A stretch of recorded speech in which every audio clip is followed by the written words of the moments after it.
Jackie? Eve, are you alright? This place is dangerous. Take my hand.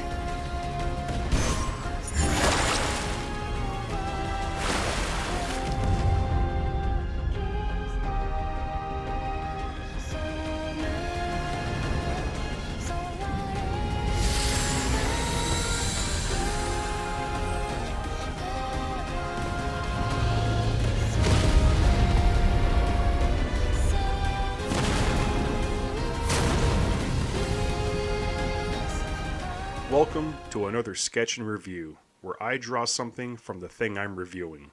I figured there's enough people out there giving their opinions while showcasing gameplay or movie footage, so I thought I'd do something different.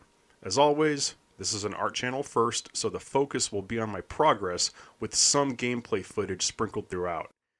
I'm starting this sketch from scratch, but this time I am using a screenshot for reference. Yes, even pro artists use references. By artist, I mean people that actually know how to draw, not people that type words into an image generator and call it art. If using AI makes you an artist, then playing Call of Duty makes you a soldier, for fucking real. I really didn't know what direction I was going with this drawing, and it actually ended up looking like a Saturday morning cartoon animation cell. That was totally not my intention. Now, let's talk about Stellar Blade.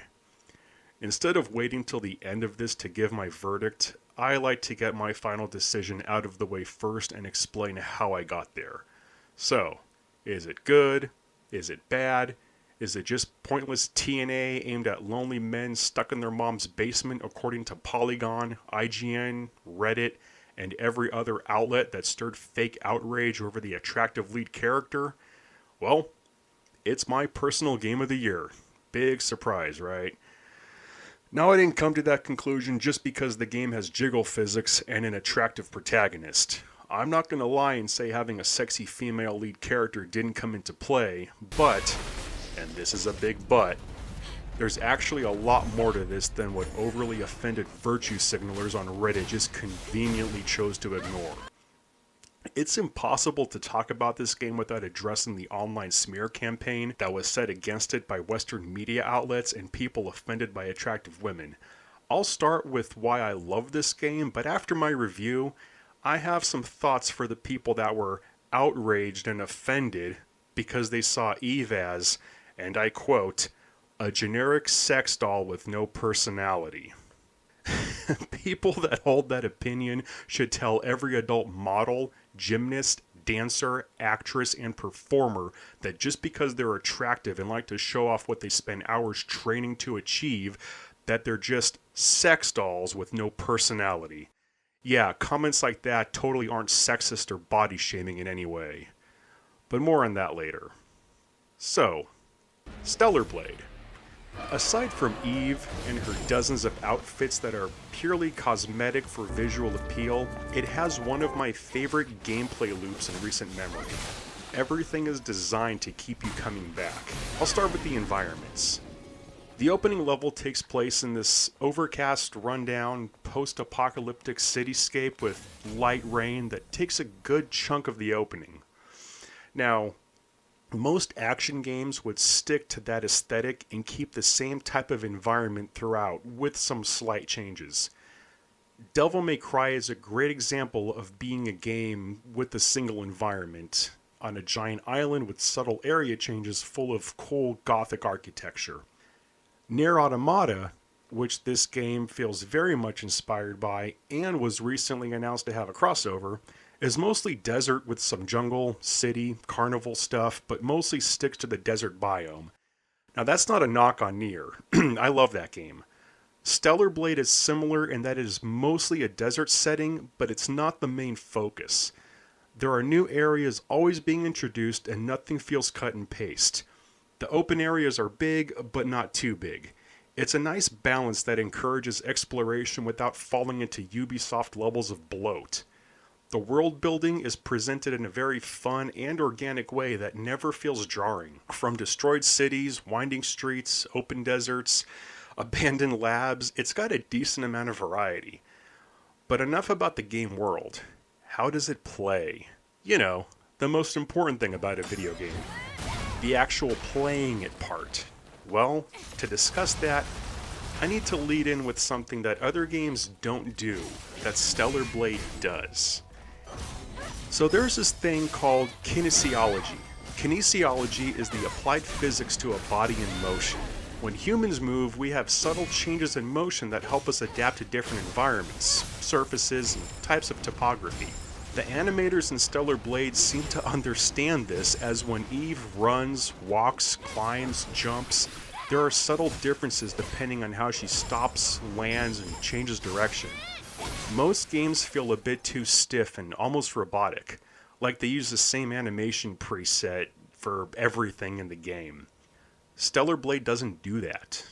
Eve moves with her own fluid motion, taking an extra step if she suddenly turns after running, and catching her balance after an extended fall, or shifting her weight during and after an extended combo attack.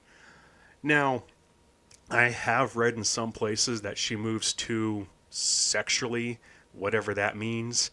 No, she moves like an acrobat or wirework martial artist. And yes, sometimes acrobats arch their backs and do mid-air splits.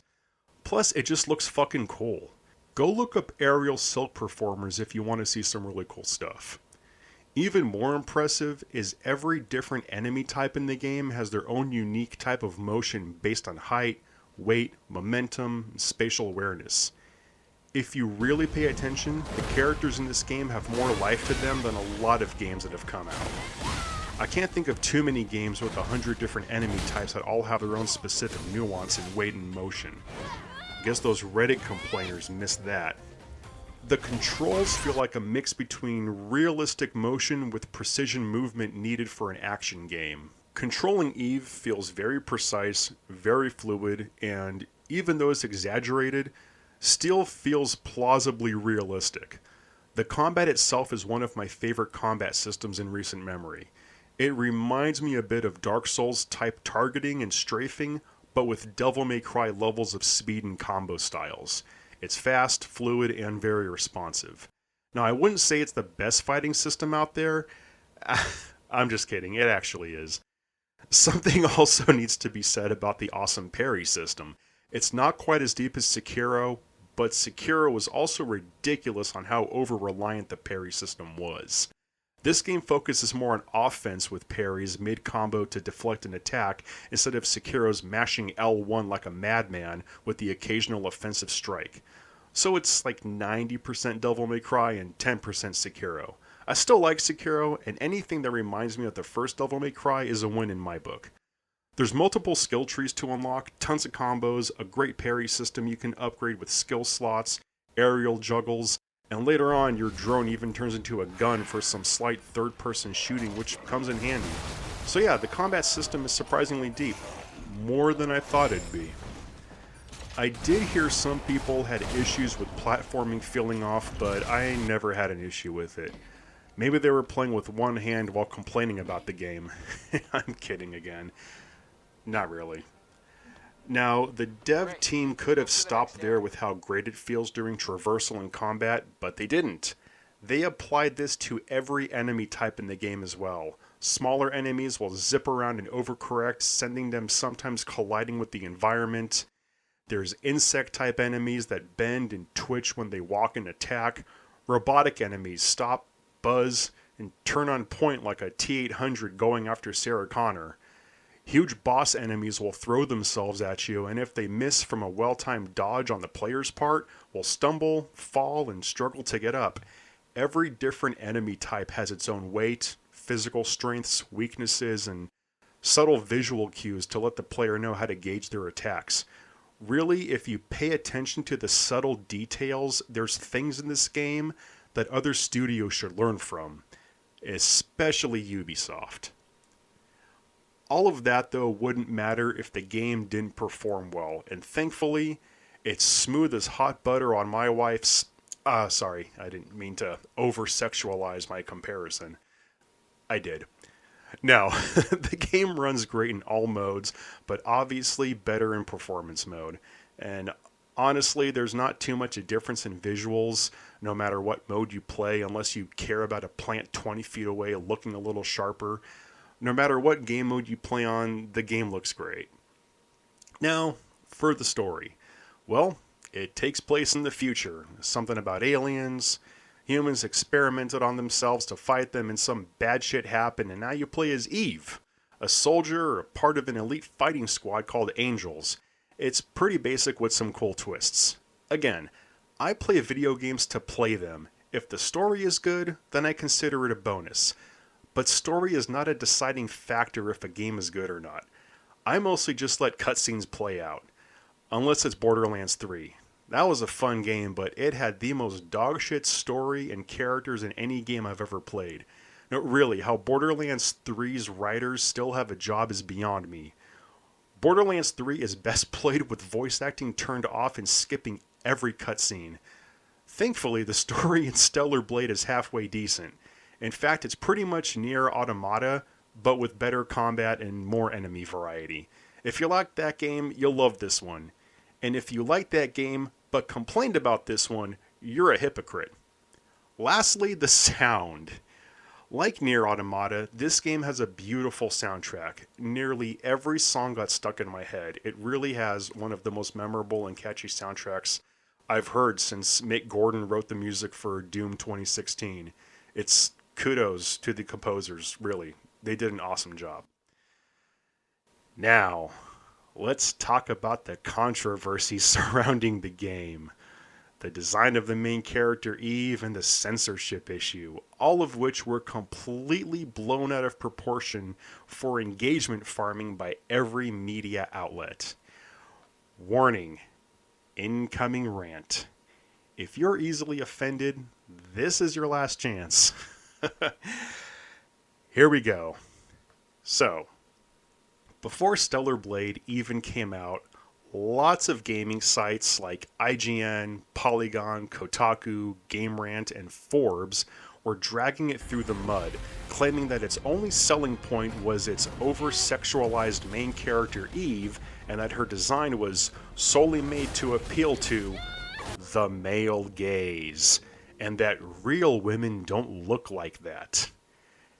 In unsurprising hypocritical fashion, those same sites gave high review scores and downplayed their previous antagonism. Classy. One article on IGN even had the ignorance to say it was designed by someone who's never seen a real woman before. Never mind the director being married to a woman. Interesting. Well, for one, it's a video game. It's not there to reflect the real world. It's fucking fantasy. Which brings me to point number 2. Much to their shock, Eve is actually based on real-life South Korean model Shin Jae-eun. So their argument about her unrealistic appearance and body representation goes right out the fucking window. Obviously, some design choices like her face was changed a bit, but otherwise, Eve looks like a woman. Women come in all shapes and sizes, including those that, you guessed it, look like Eve. Here's some pictures in case you don't believe me. So if they're gonna say it was made by someone who's never seen a real woman before, I guess I could say they've never seen a female gymnast, dancer, model, centerfold, martial artist. All things real women do. It's funny how people that complain about sexism are usually the more sexist than the people they complain about. This hate for attractive women in the West and resorting to calling them things like sex dolls is gross, and more sexist than the guys that only bought it because of the sex appeal. And again, this is a sci-fi fantasy game. Did they forget that part? Are these people reviewers or social activists? Pick one. Third, why does it matter whose gaze it appeals to? Video games are a visual medium, so hell yes it should appeal to the gaze of the audience you're going for. Just like romantic novels with shirtless guys on the cover appeal to the lonely, horny female gaze. Vampire movies appeal to the edgy teenage goth gaze. Superhero movies appeal to the adult man-child gaze. Or more so, the progressive female gaze, since every Marvel movie has the obligatory shirtless ripped male scene, but no women in bikinis or lingerie. So sexy men are allowed, but not sexy women. Nice double standard.